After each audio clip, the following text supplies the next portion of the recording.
Il n'est pas bon que les mêmes personnes soient au pouvoir tout le temps. Ça, c'est pas bon. Donc, il n'est pas bon que les mêmes personnes exercent trop longtemps le pouvoir. Ils vont manquer d'efficacité. C'est gâté entre les nordistes et les morts de l'Ouest. Ça veut dire les Sénifous, les Djoulois là. C'est gâté entre eux avec les morts. Était ton annonce en tant que candidat à l'élection présidentielle de cette année 2025. Sache que je l'ai dit et je le répète, il n'y aura pas d'élection. De la part du prophète Eli Pada au président du PPACI, le président Laurent Gbagbo. Si vous estimez que le président Alassane Ouattara n'est pas le meilleur candidat, mais allons aux élections. Si vous pouvez le battre, vous allez le battre. J'ai dit de façon claire à mes parents que non seulement nous ne sommes pas d'accord et n'accepterons pas le 4e mandat de Ouattara, mais en plus, on ne peut pas accepter que le président Laurent Gbagbo soit écarté de l'élection, que Soro Guillaume soit écarté de l'élection, du président du PDCI soit écarté de l'élection, et puis on va nous dire que nous voulons la paix dans ce pays. C'est qu'on est prendre ce travail pour la paix. Le président Gbagbo dit 2025 là, c'est ma dernière bataille. Le président Gbagbo dit 2025 là, c'est ma dernière bataille. Ça veut dire quoi? Ça veut dire que si on n'aide pas le président Gbagbo à gagner cette bataille là, on est foutu. C'est-à-dire si le président Gbagbo décide en 2025 de ne pas être... Pourquoi j'avais dit ici que le président Gbagbo, grand stratège, avait poussé Alassane Ouattara à l'erreur. Lorsque le président Gbagbo dit que si Alassane Ouattara veut faire un 4e mandat là, il n'y aura pas, c'est-à-dire il n'y aura pas de 4e mandat en Côte d'Ivoire.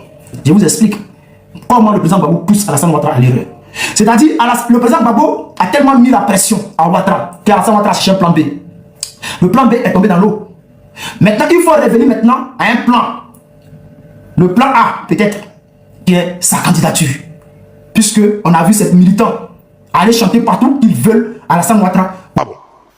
Donc, il n'est pas bon que les mêmes personnes exercent trop longtemps le pouvoir. Ils vont manquer d'efficacité. Ils ont beau être génies, forts et consorts, quelque chose va leur manquer au fil des jours et du temps. C'est clair. On n'est pas savant tout seul. Et les choses changent, le temps change. Moi, la question que j'aimerais poser ici, c'est que est-ce que Patrice Talon, qui est à la tête du Bénin, n'a pas les mêmes défis que la Côte d'Ivoire? Quand on parle de sécurité, éducation, etc. Ce n'est pas des pays de l'Afrique de l'Ouest, si. Ce n'est pas des pays sous-développés, si. Je veux dire, la Côte d'Ivoire et le Bénin, on a pratiquement les mêmes défis. Le diable du pays, si. Mais il décide de partir. Est-ce que ça veut dire que ça va mettre à mal la sécurité du Bénin? Je ne pense pas. Mais ici, là, les militants nous font croire que, ou bien nous expliquent que non, pour la cohésion, pour la sécurité, mais nul n'est éternel. Donc celui qui vous comptez pour la sécurité, là, le jour il va partir, il va prendre sa retraite, on va devenir quoi? C'est ça. Parce qu'à un moment donné, forcer le corps ne pourra plus. Qu'est-ce qu'on va faire à ce moment-là? Alors, le prophète, message, je vous dis, d'abord, soyez salués. J'espère que vous allez bien. Et que les enfants aussi vont bien. Alors, le prophète me charge de vous dire que l'Éternel lui a montré que au PPACI, dans le cadre restreint du PPACI, parce qu'il dit que vous faites vos réunions, mais il y a un cadre restreint dans le sein du PPACI. Des réunions se font auxquelles tout le monde n'a pas accès. Je ne sais pas. Il dit au PPACI là, vous avez un cadre restreint comme le G8. Là-bas, il y a des réunions auxquelles tous les autres cadres n'ont pas accès. Parmi ceux qui sont dans ce cadre permanent, dans ce groupe restreint du PPACI, il y a un qui travaille pour Alassane Ouattara. Il y a une top dans le cadre restreint du PPACI qui travaille pour Alassane Ouattara.